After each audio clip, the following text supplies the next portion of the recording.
بسم اللہ الرحمن الرحیم۔ السلام علیکم میرے پیارے دوستو، آج ہم آپ کو حضرت نوح علیہ السلام کی کشتی بننے سے لے کر جودی پہاڑ پہ ٹھہرنے تک بتائیں گے، جس میں حضرت نوح علیہ السلام کا بیٹا بھی منافق ہو کے ڈوب کے مر گیا۔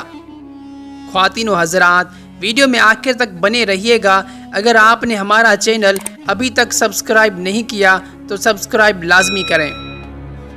حضرت نوح علیہ السلام 950 برس تک اپنی قوم کو خدا کا پیغام سناتے رہے، مگر ان کی قوم بدنصیب قوم ایمان نہیں لائی، بلکہ طرح طرح سے آپ کی تحقیر و تذلیل کرتی رہی اور قسم قسم کی اذیتوں اور تکلیفوں سے آپ کو ستاتی رہی،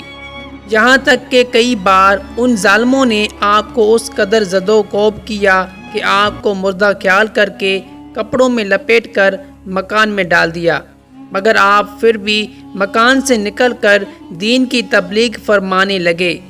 اسی طرح بارہا آپ کا گلا گھونٹتے رہے، یہاں تک کہ آپ کا دم گھٹنے لگا اور آپ بے ہوش ہو جاتے۔ اور قوم کا یہ حال تھا کہ ہر بوڑھا باپ اپنے بچوں کو یہ وصیت کر کے مرتا تھا کہ نوح علیہ السلام بہت پرانے پاگل ہیں، اس لیے کوئی ان کی بات کو نہ سنے اور ان کی باتوں پر دھیان نہ دے، یہاں تک کہ ایک دن یہ وحی نازل ہو گئی کہ اے نوح، اب تک جو لوگ مومن ہو چکے ہیں ان کے سوا اور دوسرے لوگ کبھی ہرگز ایمان نہیں لائیں گے۔ اس کے بعد آپ اپنی قوم کے ایمان لانے سے نا امید ہو گئے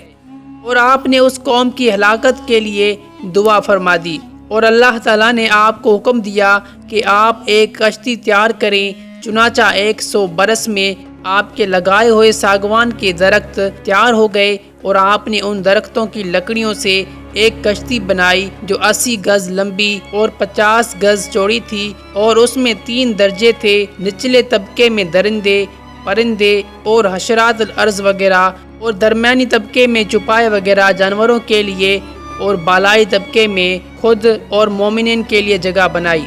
اس طرح یہ شاندار کشتی آپ نے بنائی اور 100 برس کی مدت میں یہ تاریخی کشتی بن کر تیار ہوئی، جو آپ کی اور مومنوں کی محنت اور کاریگری کا ثمرہ تھا، جنہوں نے بے پناہ محبت کر کے یہ کشتی بنائی تھی۔ جب آپ کشتی بنانے میں مصروف تھے تو آپ کی قوم آپ کا مذاق اڑاتی تھی۔ کوئی کہتا کہ اے نوح، اب تم بوڑھے بن گئے ہو، حالانکہ پہلے تم کہا کرتے تھے کہ میں خدا کا نبی ہوں۔ کوئی کہتا اے نوح، اس خشک زمین میں تم کشتی کیوں بنا رہے ہو؟ کیا تمہاری عقل ماری گئی ہے؟ غرض طرح طرح کا تمسکرہ طنز کرتے رہے اور قسم قسم کی تانا بازیاں اور بد زبانیاں کرتے رہتے تھے، اور آپ ان کے جواب میں یہی فرمایا کرتے تھے کہ آج تم ہم سے مذاق کرتے ہو، لیکن مت گھبراؤ، جب خدا کا عذاب بصورت طوفان آ جائے گا تو ہم تمہارا مذاق اڑائیں گے۔ جب طوفان آ گیا تو آپ نے کشتی میں درندوں، چرندوں اور پرندوں اور قسم قسم کے حشرات الارض کا ایک ایک جوڑا نر و مادہ سوار کرا دیا، اور خود آپ اور آپ کے تینوں فرزند یعنی حام، سام اور یافس، اور ان تینوں کی بیویاں اور آپ کی مومنہ بیوی اور 72 مومنین مرد و عورت، کل 80 انسان کشتی میں سوار ہو گئے، اور آپ کی ایک بیوی وائلہ جو کافرہ تھی، اور آپ کا ایک لڑکا جس کا نام کنان تھا، یہ دونوں کشتی میں سوار نہیں ہوئے اور طوفان میں غرق ہو گئے۔ روایت ہے کہ جب سانپ اور بچھو کشتی میں سوار ہونے لگے تو آپ نے ان دونوں کو روک دیا، تو ان دونوں نے کہا کہ اے اللہ کے نبی، آپ ہم دونوں کو سوار کر لیجئے، ہم عہد کرتے ہیں کہ جو شخص سلام علی نوح فی العالمین پڑھ لے گا ہم دونوں اس کو ضرر نہیں پہنچائیں گے۔ تو آپ نے ان دونوں کو بھی کشتی میں بٹھا لیا۔ طوفان میں کشتی والوں کے سوا ساری قوم اور کل مخلوق غرق ہو کر ہلاک ہو گئی، اور آپ کی کشتی جودی پہاڑ پر جا کر ٹھہر گئی، اور طوفان ختم ہونے کے بعد آپ ماں کشتی والوں کے زمین پر اتر پڑے، اور آپ کی نسل میں بے پناہ برکت ہوئی کہ آپ کی اولاد تمام روئے زمین پر پھیل کر آباد ہو گئی، اسی لیے آپ کا لقب آدم ثانی ہے۔ یوں تو اللہ تعالیٰ نے حضرت نوح علیہ السلام کو 200 برس پہلے ہی بذریعہ وحی مطلع کر دیا تھا کہ آپ کی قوم طوفان میں غرق کر دی جائے گی، مگر طوفان آنے کی نشانی یہ مقرر فرما دی تھی کہ آپ کے گھر تنور سے پانی ابلنا شروع ہوگا۔ چنانچہ پتھر کے اس تنور سے ایک دن صبح کے وقت پانی ابلنا شروع ہو گیا اور آپ نے کشتی پر جانوروں اور انسانوں کو سوار کرانا شروع کر دیا۔ پھر زوردار بارش ہونے لگی جو مسلسل 40 دن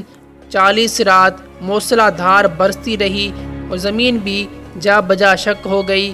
اور پانی کے چشمے پھوٹ کر بہنے لگے،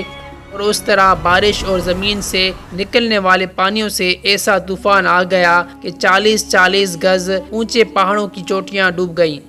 حضرت نوح علیہ السلام کی کشتی طوفان کے تھپیڑوں میں 6 ماہ تک چکر لگاتی رہی، یہاں تک کہ خانہ کعبہ کے پاس سے گزری اور کعبہ مکرمہ کا 7 چکر طواف بھی کیا۔ پھر اللہ تعالیٰ کے حکم سے یہ کشتی جودی پہاڑ پر ٹھہر گئی جو عراق کے ایک شہر جزیرہ میں واقع ہے۔ حضرت نوح علیہ السلام کا ایک بیٹا جس کا نام کنعان تھا، وہ صدقے دل سے آپ پر ایمان نہیں لایا تھا، بلکہ وہ منافق تھا اور اپنے کفر کو چھپائے رکھتا تھا، لیکن طوفان کے وقت اس نے اپنے کفر کو ظاہر کر دیا، اور حضرت نوح علیہ السلام نے کشتی پر سوار ہوتے وقت اس کو بلایا اور فرمایا کہ میرے پیارے بیٹے، تم کشتی پر سوار ہو جاؤ اور کافروں کا ساتھ چھوڑ دو۔ تو اس نے کہا کہ میں طوفان میں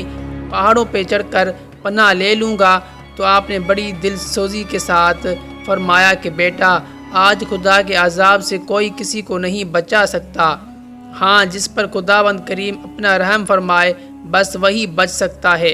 باپ بیٹے میں یہ گفتگو ہو رہی تھی کہ ایک زوردار موج آئی اور کنعان غرق ہو گیا۔ جب حضرت نوح علیہ السلام کی کشتی جودی پہاڑ پر پہنچ کر ٹھہر گئی اور سب کفار غرق ہو کر فنا ہو چکے، تو اللہ تعالیٰ نے زمین کو حکم دیا کہ اے زمین، جتنا پانی تجھ سے چشموں کی صورت میں نکلا ہے تو ان سب پانی کو پی لے، اور اے آسمان، تو اپنی بارش بند کر دے۔ چنانچہ پانی گھٹنا شروع ہو گیا اور طوفان ختم ہو گیا۔ پھر اللہ تعالیٰ نے حضرت نوح علیہ السلام کو حکم دیا کہ اے نوح، آپ کشتی سے اتر جائیے، اللہ کی طرف سے سلامتی اور برکتیں آپ پر بھی ہیں اور ان لوگوں پر بھی ہیں جو کشتی میں آپ کے ساتھ رہے۔